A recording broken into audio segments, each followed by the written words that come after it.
You ever feel like you're just a guest in your own life? Like no matter how hard you try to belong, someone's always ready to push you out? I used to think family meant safety, love, roots. But trust me, sometimes the people closest to you are the ones who will take everything you hold dear and smile while they do it. My name is Nora, and I'm 27 years old. I recently graduated with a degree in fine arts. After 5 years of assignments, late-night study sessions, and dreaming about the life I wanted to build, I was finally ready to begin a new chapter. But this story isn't just about college or growing up or what comes next. It's about family, about trust, and about what happens when the people you're supposed to count on the most are the ones who betray you the deepest. My mother, Grace, was everything to me. She was strong, thoughtful, and one of the most talented chefs I've ever known. She owned a little bakery that she built from scratch. It wasn't just her job, it was her passion, her pride, her whole world. And when she wasn't running the business, she was raising me. Carefully. Lovingly. She planned every detail of her life, always thinking ahead, not just for herself, but for me too. Even after she was diagnosed with cancer, she kept her focus on making sure I would be okay. She kept working as long as she could, taught me how to manage the bakery, walked me through paperwork, taxes, suppliers, all the things I never thought I'd need to know so young. She said it was her way of loving me, making sure I could stand on my own if she couldn't be there anymore. When she passed away 5 years ago, just weeks before I was supposed to start college, I thought I wouldn't survive it. The grief was so heavy it felt like I couldn't breathe. I'd lie in bed for hours, staring at the ceiling, hoping I'd wake up and find it had all been a dream. But it wasn't. She was really gone. What she left behind, though, that meant everything. She left me our home, the one she worked so hard to keep, and she left me the bakery, the heart of her life. She used to say, "This place will always be yours. When I'm not here, this will be your anchor." And I believed her. I just didn't know back then how hard it would be to hold on to what she gave me, or who I'd have to fight to keep it. My mother's name was Grace. Everyone in our neighborhood knew her, not just because of her warm personality, but because of her legendary baking. She could turn the simplest ingredients into something magical. The smell of her fresh bread used to drift all the way down the block, and people would line up outside the door of our bakery just to get a slice of her peach tart or cinnamon rolls on a Saturday morning. But Grace wasn't just a talented baker. She was a planner, a builder, a fighter. She had grown up with very little, and everything she owned, she earned. The bakery started out small, just a rented space with secondhand ovens and a lot of hope. Over time, she turned it into a thriving business. But even as she poured her heart into the bakery, she never lost sight of me. I was her only child, and she made sure I knew I was loved every single day. Our house sat just above the bakery, a cozy 2-story with white shutters and a small garden out front where she grew roses. It wasn't fancy, but it was home. Warm, lived in, full of memories. I can still hear her soft humming in the kitchen late at night, the clatter of baking trays, and the way she always saved the last slice of pie for me. She used to say, "This bakery isn't just a job, Nora. It's our home, our roots. One day, it'll be yours." Even after her diagnosis, Grace stayed strong. She kept working as long as her body would allow, and when she couldn't stand for long hours anymore, she shifted her focus to teaching me. She showed me everything: how to balance the books, how to deal with vendors, how to talk to customers like they were friends. I didn't realize it at the time, but she was preparing me. Quietly, gracefully, she was making sure I'd be okay without her. Her death changed everything. In the weeks that followed, I walked around in a daze, going through the motions. But even in the chaos of grief, her careful planning began to shine through. The will she had prepared left everything, the house, the bakery, the savings, to me. Not because she didn't trust others, but because she believed in me. She gave me a future, even when hers was being taken away. I thought, naively, that honoring her wishes would be enough to protect what she'd left behind. I didn't know yet how wrong I was. My mother and father had been married for 11 years before everything fell apart. I was still a child when it happened, too young to understand the weight of divorce, but old enough to feel the distance that followed. His name was Victor. He used to be warm and playful, the kind of dad who would lift me up onto his shoulders or draw silly doodles on my lunch napkins. But something shifted when I was around 9. The laughter in the house faded. The silence grew longer. Then, one day, he was just gone. There were no screaming matches, no courtroom drama. Just a quiet conversation in the living room, suitcases packed in the hallway, and a tight-lipped goodbye. Within months, he had remarried. Her name was Erica, and she was younger, sharper, and, as I would later learn, calculating in ways I couldn't yet understand. Soon after, they had a daughter, Lily, and a new family began without me. I visited sometimes on holidays or the occasional weekend, but I never felt like I belonged. Their house felt like a magazine spread, beautiful, but cold. Erica was always polite, never unkind in front of anyone, but there was a chill in her presence. She would offer, "Nora, would you like to stay for dinner?" But her tone made it clear she hoped I'd say no. Victor was always working. He said he had to provide for his family. But most of the time, it felt like I wasn't part of that family at all. Lily, who was 11 years younger than me, was their shining star. Erica doted on her endlessly, brushing her hair, praising her every tiny accomplishment like it was a miracle. I never blamed Lily. She was just a kid. But watching them together only deepened the feeling that I was on the outside looking in. Still, I kept a polite relationship with my father. He paid my college tuition in full, all at once, perhaps out of guilt or obligation. We didn't talk much, but I accepted the help. It felt like the best I could get from him. What I didn't know then, what I couldn't possibly have guessed, was that his silence and Erica's distance would someday unravel everything my mother had fought so hard to leave behind. I didn't know they would come back into my life not to support me, but to try and take what was never theirs.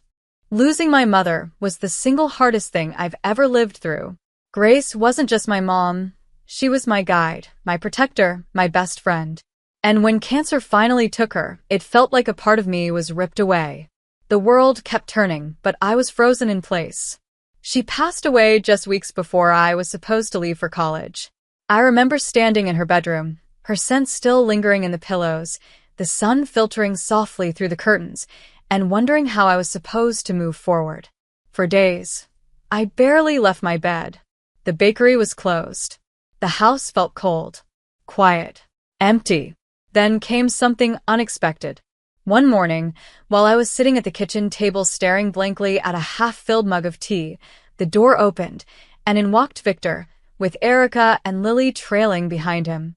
"We're here for you, Nora," he said gently, placing a hand on my shoulder. Erica nodded, her face arranged into a look of careful sympathy. Even Lily, who is usually aloof, gave me a soft look and offered, "I'm really sorry." I was too numb to question anything at the time. I was drowning in grief, and the presence of other people, anyone, felt like a lifeline. They moved into the house that day. Victor brought in suitcases. Erica started unpacking in the guest room. No one asked if it was okay. I didn't stop them. In those early weeks, it felt like maybe they truly wanted to help. Erica took over the kitchen, preparing meals and organizing the fridge. She kept the house spotless. Victor helped with the mountain of paperwork that comes with losing someone: insurance forms, bank documents, funeral bills. Lily chatted with me about school and books, giving me brief moments of distraction from the dark fog in my head. It all seemed decent. Not loving, not warm, but tolerable, necessary even. When the summer began to fade and the start of my college semester loomed closer, the question came up: what would happen to the house? Selling it wasn't an option. This house was everything to me. Every corner held memories of my mother. The idea of strangers living in it made my chest ache. But leaving it empty for 4 years while I was away at school didn't feel right either. That's when Victor offered the solution. "Why don't we stay here while you're away?" he said one morning over coffee. "We'll keep up the house, handle the bills. You won't have to worry about anything." Erica, flipping pancakes at the stove, added smoothly, "It makes sense. Lily loves her school here, and the house will be in great hands." I hesitated. A small part of me felt uneasy, but the rest of me, the tired, grieving, overwhelmed part, was just grateful. I nodded. Okay. Thank you. I packed for college that weekend. When I locked the front door behind me and handed Victor a spare key, I believed I was leaving my mother's memory in safe hands. I had no idea I was actually handing it over to people who would try to make it their own. College felt like a world away from everything I had known. New people, new places, a constant buzz of activity. I buried myself in lectures, assignments, art studios, late-night study sessions, anything to keep my mind off the quiet ache that still lived in my chest. But no matter how far I went, home was always with me. And each time I returned to the house during breaks, it was like stepping into a familiar painting, one that had been retouched ever so slightly. The first time I came home for fall break, Erica greeted me at the door with a warm smile and the smell of something baking in the oven. Welcome back, Nora. I made lasagna, your favorite, she said, setting the table with surprising ease, as if she had always known what I liked. It threw me off. Lily ran up to me, clutching a sketchbook. Look, I've been drawing like you. Do you think I should add more blue to this? Her excitement was genuine, and I found myself smiling despite the confusion that bubbled inside me. That break passed with surprising warmth. We had dinners together. Lily and I watched movies with popcorn on the couch. Erica even invited me to her book club one night, joking, Nora always has the best takes on these dramatic love stories. For the first time, it felt like I wasn't just visiting, I was being included. Every visit after that brought more of the same. During Christmas, we decorated the tree together. Erica and I debated over ornaments. She hated tinsel. I insisted it was classic. Victor lifted Lily to place the star on top, grinning like it was a picture-perfect moment. I caught myself laughing more than I had in months. Summer breaks were even more relaxed. Lily and I would lounge by the community pool, giggling over silly videos on our phones. Erica made homemade lemonade and packed lunches for us. She even let me borrow her car sometimes. Slowly, cautiously, I began to believe that maybe things had truly changed. Even Victor seemed different. He asked about my classes. He joined us at dinner. One night, while washing dishes beside me, he said, "Your mom would be so proud of you, Nora." It hit me hard. I blinked back tears and nodded. Maybe, just maybe, we were becoming something close to a family. The house itself began to change, too. Subtle things at first, a new vase here, a different rug there. Erica added curtains in muted colors, rearranged the furniture in the living room. But it didn't feel wrong. Somehow, her touch blended with what my mother had left behind. It felt like we were building something together, holding on to the past, but moving forward. By the time I graduated, I believed we were solid. Not perfect, but functional. Comfortable. I trusted them. I had no idea that trust would become the very thing they'd use to tear it all apart. The holidays after graduation were supposed to feel like a celebration, a return to the life I'd been preparing for. I had worked so hard to get here, and I was ready to come home, settle into the house that held so many memories, and finally begin my adult life. It was the first time I was returning not as a student, but as someone who had made it through to the other side. I had landed a job right in my hometown, and I couldn't wait to start. But more than anything, I was excited to walk back into that house, the one Grace had fought to protect for me, and feel the peace that always came with being back in her space. The day I arrived, the sun was shining. The driveway looked neat, the rose bushes out front trimmed, though something about them looked different. They were still roses, but they weren't the same soft pink Grace used to plant every spring. Still, the house looked welcoming enough. I stepped out of the taxi and dragged my suitcases toward the front porch, reaching into my bag for the house key I hadn't used in a while. As I slid the key into the lock, I felt a flutter in my chest. It didn't turn. I frowned, tried again. Jiggle, press, turn. Nothing. My heart dropped. What the hell? I muttered under my breath and knocked hard on the door. It opened a moment later, and Erica stood there, wearing an apron dusted with flour. Her expression shifted from surprise to discomfort so fast I almost didn't catch it. "Nora," she said slowly, wiping her hands on the apron. "What are you doing here?" I blinked, confused, then wheeled my suitcase past her into the hallway. "What do you mean?" "I live here." The house looked the same, but not. The furniture was rearranged. The artwork on the walls had changed. My mother's presence still lingered, but it had been softened, faded, as if someone had tried to paint over her memory without quite finishing the job. "Why were the locks changed?" I asked, turning to face her. Before she could answer, Victor appeared from the living room, pale and visibly tense. Lily followed close behind, looking nervous, but saying nothing. Victor rubbed the back of his neck, something he always did when he was uncomfortable. "Nora," he said, avoiding my eyes. "Let's talk in the office for a moment." I nodded, my stomach sinking. I followed him into what used to be my mother's office, still filled with her books, her certificates, her energy. But the air felt heavy, distant, like even the room knew something was wrong. Victor shut the door behind us and took a breath. "There's something I need to tell you," he began, his voice low and strained. I waited. He looked down. Erica thinks this house belongs to me." The words didn't make sense. "What?" I asked. "What are you talking about?" "Mom left this house to me. It's in her will. You know that." He nodded slowly, but still wouldn't meet my eyes. "I know. But when we moved in, I told her it was mine. I said I had given it to your mom out of kindness after the divorce, and when she passed, it came back to me." My entire body went still. It felt like being hit with a wave of ice. "You lied to her?" I whispered. "For 5 years? You let her believe this was your house? That you were letting me stay here out of kindness?" "I didn't think it would matter," he said quietly. "You were going to college, and we needed a place to stay. I thought it would be temporary." I could feel the heat rise in my chest. Shock, anger, betrayal. "Temporary?" I said. "This is my house, Dad. Mom's house.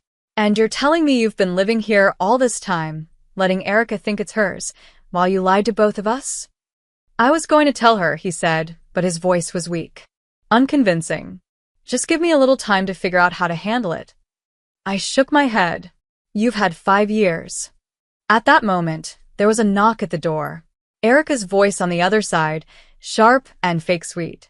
"Everything okay in there?" Victor looked down.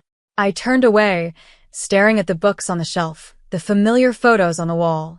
Everything in that room was my mother's, but nothing outside of it felt like mine anymore. The days that followed that conversation in the office felt like walking through someone else's life. I stayed quiet mostly because I was stunned. Stunned that my father, Victor, had lied for years. Stunned that Erica had taken over a house that never belonged to her. Stunned that no one seemed to think it was a big deal. I kept telling myself Victor would fix it, that he would finally sit Erica down and tell her the truth. He didn't. Instead, things in the house shifted almost immediately. Erica's friendliness vanished like fog in sunlight. Her words became sharper, her smiles thinner. At first, it was small things, comments that sounded pleasant on the surface but carried a sting underneath. "I reorganized the pantry to make it more efficient," she told me one afternoon. "You probably didn't notice since you've been so busy with college." I smiled stiffly and said nothing. Then came the accidents. One morning, I found my favorite white blouse in the laundry, ruined. Bright pink stains all over it. "Oh no," Erica said with fake concern. "I must have mixed up the baskets. These things happen when the house gets too crowded." Even Lily, who once treated me like a sister, began keeping her distance. She stopped joining me for movies or walks. I overheard her one evening on the phone with a friend, whispering, "Yes, she's still here." "I know. Mom says it's weird too." That one hurt more than I expected. Victor, for his part, disappeared into silence.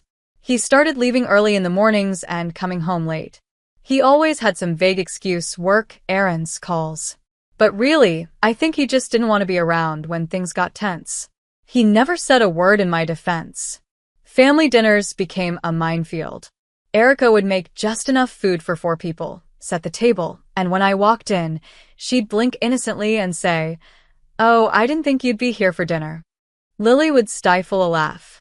Victor would sit silently, chewing slowly, eyes fixed on his plate. I began spending more and more time in my room. I told myself it was just until I figured things out. Just until Victor had the courage to tell the truth. But deep down, I knew better. I was being pushed out day by day, in every way that mattered. I threw myself into work, trying to build some sort of normalcy.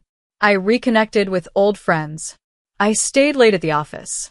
I told myself I was okay. But every time I walked through that front door, the tension settled over my shoulders like a weight. One evening, I came home to find my mother's favorite vase, an antique she used to polish every Sunday, shoved into a dusty corner of the living room. When I asked Erica about it, she shrugged. It didn't match the new aesthetic. The words echoed in my ears as I stared at that vase. My mother had poured her soul into that home. She had left it for me, only me. And here I was, standing in the middle of it like an unwanted guest. That was the moment I realized this wasn't a misunderstanding. This wasn't about poor communication. This was a takeover. I tried to tell myself that things would level out, that if I just stayed quiet, stayed calm, maybe Victor would finally grow a spine and clear things up. Maybe Erica would remember this wasn't her house. Maybe Lily would soften again. Maybe. But instead, things got worse. The passive-aggressive comments gave way to direct, cutting remarks. One evening, as I poured myself a cup of coffee in the kitchen, Erica stepped in and stood right in front of me, arms crossed, blocking the path to the table. "Nora," she said, her voice sweet but firm, "have you thought about getting your own place? You're starting a new job soon, right? It might be time to start your adult life somewhere else." I stared at her for a second, surprised at how casual she made it sound. Like I was a roommate who had overstayed my lease. I forced a smile. "Actually, I've talked to Victor. He said it's fine for me to stay for a while." Her lips pressed into a thin, hard line. "Of course," she said quietly, turning away. "If that's what he said." The next morning, I found the living room furniture rearranged again. The throw pillows had changed, the old wooden coffee table was replaced with a modern glass one, and the portrait of my mother that used to hang above the mantel was missing. When I asked about it, Erica simply said, "I put it in the storage closet." It didn't fit the mood of the room anymore. It wasn't about decorations. It was about erasing my mother. About replacing her. And Victor? He just stayed out of it. When I brought it up, he'd mumble something about not wanting to get in the middle. "Just try to keep the peace, Nora," he'd say. "You know how Erica gets." I wanted to scream at him. "No, Dad. She doesn't just get this way. She's acting this way because you let her."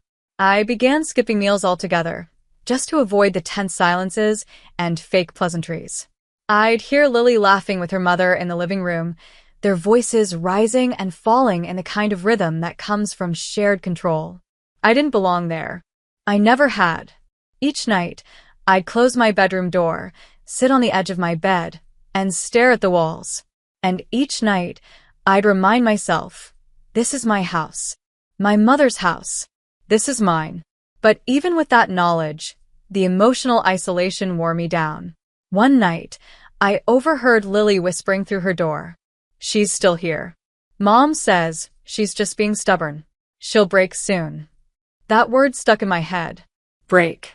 I realized then, they weren't just waiting for me to leave. They were trying to break me first. It happened on a Thursday morning. I remember because the house was unusually quiet. No clinking pans from Erica in the kitchen. No music blaring from Lily's room. No sports murmuring from the TV, where Victor usually sat like a statue. Just silence. I stepped out of bed and walked downstairs. The air felt still. Off. "Erica?" "Dad." I called out, glancing around the living room. It was spotless. Too spotless. Like it had been staged, not lived in. No shoes near the door. No coffee mug on the table. Even Erica's ever-present purse was missing. I walked into the kitchen. The counters gleamed.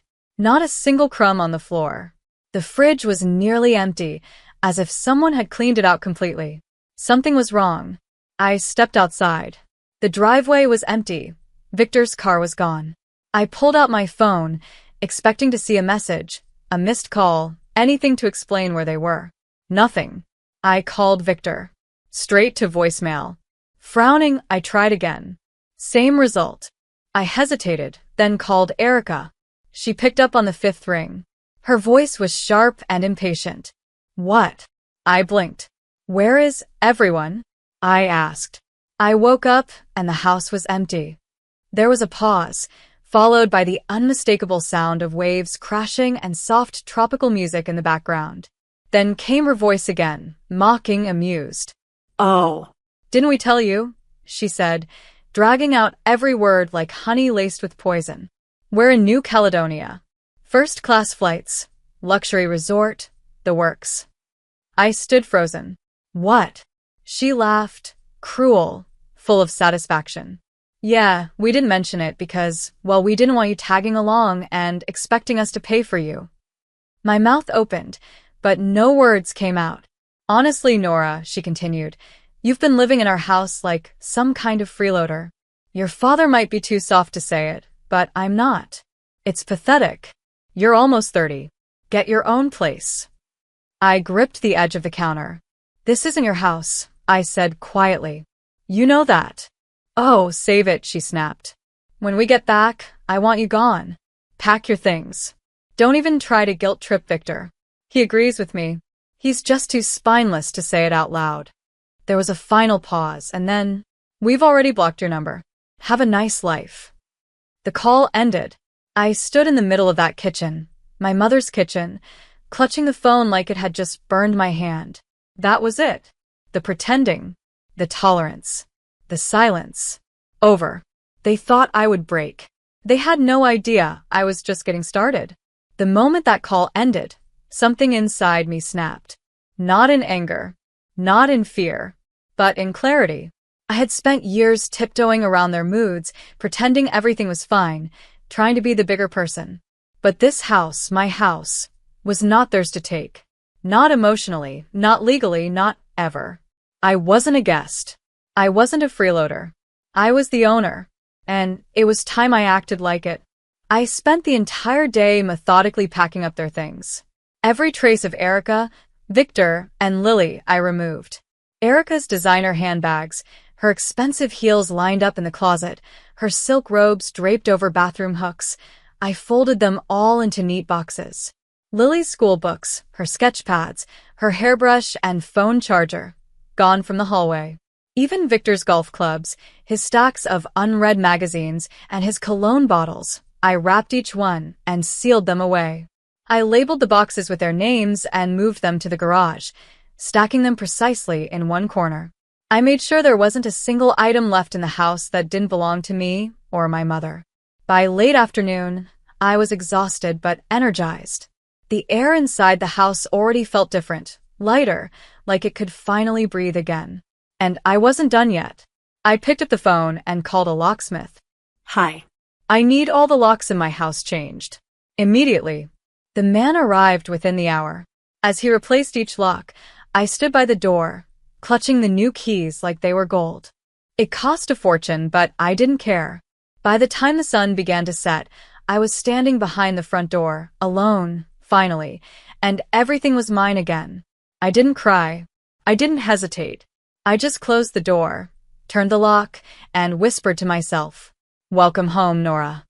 By Sunday evening, the house was quiet, calm, mine. I had spent the weekend restoring little touches of my mother. Her framed recipe cards went back on the kitchen wall. The old woven rug she loved was pulled from the closet and laid gently in the hallway.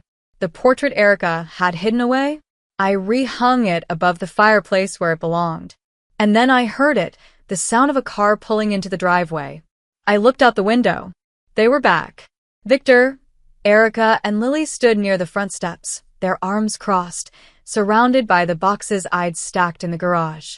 Erica's face was flushed with rage, hands slicing through the air as she shouted at Victor. Lily stood off to the side, glaring at the ground. Victor looked exactly how he always looked in moments like this, silent, uncomfortable, avoiding eye contact with anyone. I stepped outside slowly, standing at the top of the porch steps. As soon as Erica saw me, her voice exploded. "How dare you change the locks?" she screamed, storming toward me. "This is our house. You have no right, No right at all, to lock us out. I stayed calm. I didn't shout. I didn't flinch. I just said, clearly and firmly, "This isn't your house, Erica. It never was. It was left to me. In my mother's will. You've been living here because I allowed it. And now I don't." She froze for a beat, stunned, then turned sharply toward Victor. "Tell her she's lying," she demanded. "Tell her this house is ours. Tell her, Victor." He opened his mouth, then shut it. His eyes flicked to mine, then to the ground. Finally, in the smallest voice, he said, "She's telling the truth." The color drained from Erica's face. "You," she hissed, pointing at him. "You lied to me? You let me believe we were doing her a favor? For 5 years." Then she turned back to me.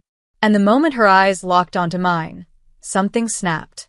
She took a step forward, her voice dripping with venom. "Nora, sweetheart," she said in that fake syrupy tone, "we've had so many good times here. Book club nights, holiday dinners. We're family. We can work this out." "No," I said coldly. "We can't." Her expression darkened. Her hands balled into fists. "You ungrateful little. After everything we've done for you." I didn't respond. I turned and walked toward the door, ready to go back inside. That's when it happened. Suddenly, she lunged. Before I could react, Erica slapped me across the face with such force that I stumbled backward. Then she grabbed my arm, twisted it hard behind my back, and with a furious shove, pushed me down onto the porch steps. I hit the wooden boards hard, breath knocked out of me, but I wasn't seriously hurt. I sat up, stunned, my cheek burning, my arm sore, but not broken. Across the street, I heard a neighbor shouting, "Call the police," someone yelled. "She just hit her. Call 911." Another neighbor rushed out with a phone in hand. I could hear her voice clearly. "Yes, we need police at 342 Oak Hill Drive. A woman just assaulted her stepdaughter. Yes, right now." I sat up slowly, holding my arm, heart racing. Victor didn't move. He just stood there, frozen, as Erica looked around, realizing what she'd just done, and who had seen it. Within minutes, 2 police cruisers pulled up, lights flashing. Erica stepped back, trying to explain, waving her arms. It was just an argument. She started it. She's been squatting here for months. One officer cut her off. "Ma'am, we have witness reports of an assault. Put your hands behind your back." No. "You don't understand. This is our house." "No, it's not," I said quietly, standing up as the officer cuffed her wrists behind her back. "And I have the paperwork to prove it." As Erica was led down the front steps and placed in the back of the squad car, she looked at Victor, furious. "You just stood there," she screamed. "You're letting her do this to me?" Victor didn't say a word. Lily cried quietly as the officers spoke to the neighbors, took statements, and finally turned to me. "Are you injured?" "No," I said. "I'm fine. Just shaken." They nodded, took my report, and handed me a card. "If she tries to come back, call us immediately." I stood in the doorway as the squad car pulled away, its red and blue lights flickering across the porch. And then silence again. But this time, it felt like peace. The silence that followed Erica's arrest wasn't empty. It was liberating. For the first time in years, I stood in the middle of that house and didn't feel like an intruder. There was no one hovering over my shoulder, no one twisting their words to make me question my place. The air itself felt lighter. The police gave me all the paperwork I needed, case number, officer badge ID, everything. I filed for a restraining order the next morning. My lawyer, a woman named Renee, recommended by a colleague at work, helped me start the formal legal process. Erica was charged with assault and trespassing, and since neighbors had witnessed the incident and given statements, the evidence was solid. She was released on bail, but banned from coming near the house or contacting me in any way. I didn't press for jail time, the courts would decide that. But I wasn't going to let her walk away without accountability, either. Victor, meanwhile, tried reaching out. He called from an unknown number the next evening. I didn't answer. He left a voicemail, his voice quiet, almost timid. "Nora, I just want to talk." I didn't mean for things to go this far. I made mistakes. I thought I was keeping the peace. I didn't realize how bad it had gotten. I deleted the message. There were others, too. A couple from Lily's phone, one from a blocked number that I was sure was Erica trying to bypass the no-contact order. I didn't answer any of them, because the truth was, they didn't deserve space in my life anymore. Victor had watched this happen. He had stood by and done nothing while the woman he married tried to erase my mother, tried to break me down, and finally, tried to hurt me. That wasn't love. That wasn't family. That was betrayal. And I was done making excuses for it. I spent the next few days clearing the house completely. Every leftover trace of Erica's decorating was removed. Her framed prints, her minimalist pillows, the cold white lamps she insisted gave the room modern elegance. All of it was boxed up and sent to a storage facility, not for them, but for me. Evidence, in case I ever needed it. I changed the curtains. I rehung my mother's portrait. I moved my clothes into the master bedroom, my mother's old room, and for the first time in years, I slept through the night. Not as a visitor. Not as a tolerated guest. As the rightful owner of my home. With Erica and her influence gone, the house slowly began to feel like home again, not just a place to sleep or hide, but a place to live. I started with small things. I brought in fresh flowers and repainted the walls in soft earth tones that reminded me of my mother's warm embrace. I rearranged the furniture the way she used to have it. I reopened the windows to let in sunlight and the sound of wind through the trees. It was like the house had been holding its breath all this time, and now, finally, it could exhale. The garden took the most time. Erica had replaced my mother's rose bushes with something colder, more uniform, little manicured shrubs that looked like they belonged in a brochure, not a home. I ripped them out one by one. Planted roses again, pink and soft and vibrant, the way Grace always liked them. Each bloom felt like a tiny act of restoration. At work, things began to settle too. My job at Marshall & Brooks Financial kept me focused and productive. The numbers, the structure, it all gave my mind somewhere solid to land. But the most unexpected gift was Nina, a coworker from the risk assessment team. We had spoken casually before, but now she became something else entirely, a confidant, a true friend, someone who saw through the polite smile I wore at meetings and asked, "Are you really okay?" and meant it. We started having lunch together, sharing stories about our families, our frustrations, and our dreams. Her presence was effortless, grounding. With Nina, I could laugh again. I could breathe. The house wasn't the only thing being rebuilt. I was rebuilding myself. But perhaps the most meaningful step came a few months later, when I walked back into the bakery for the first time since Grace had passed. It had been closed for years. Dusty counters. Empty shelves. Silence, where once there had been the smell of fresh bread and laughter. I stood behind the counter for a long time, letting the memories wash over me. And then I got to work. It took months, permits, cleaning, repairs, painting. I went through Grace's old recipe journals, tweaking things here and there, but keeping the heart of it all the same. I hired a small staff. I brought Joe, an old employee of my mom's, back on board. He remembered how she ran things and reminded me of her more than I expected. Finally, the day came when the bakery reopened.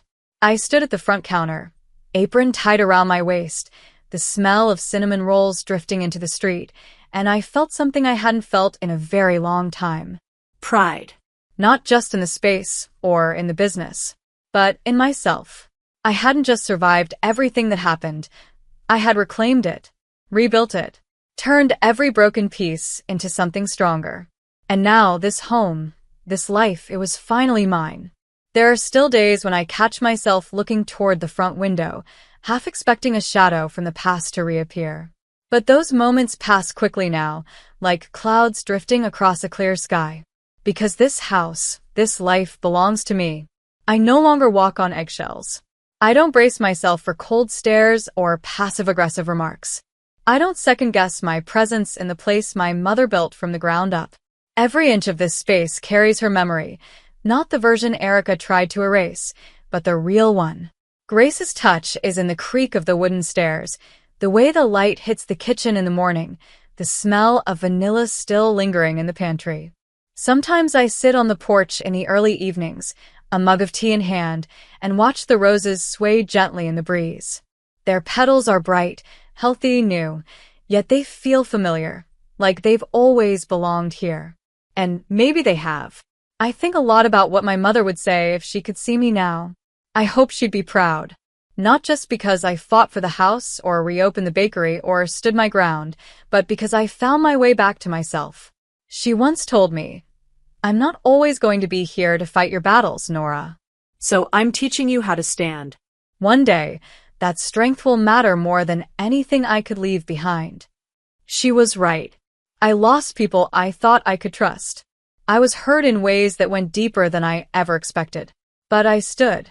I rebuilt. And in doing so, I created something new. Not just a space, a sanctuary. Not just a business, a legacy. And not just survival, but hope. As I sit here now, with a bakery sign swinging gently in the evening wind and the scent of warm bread floating down the street, I know this is where I'm meant to be.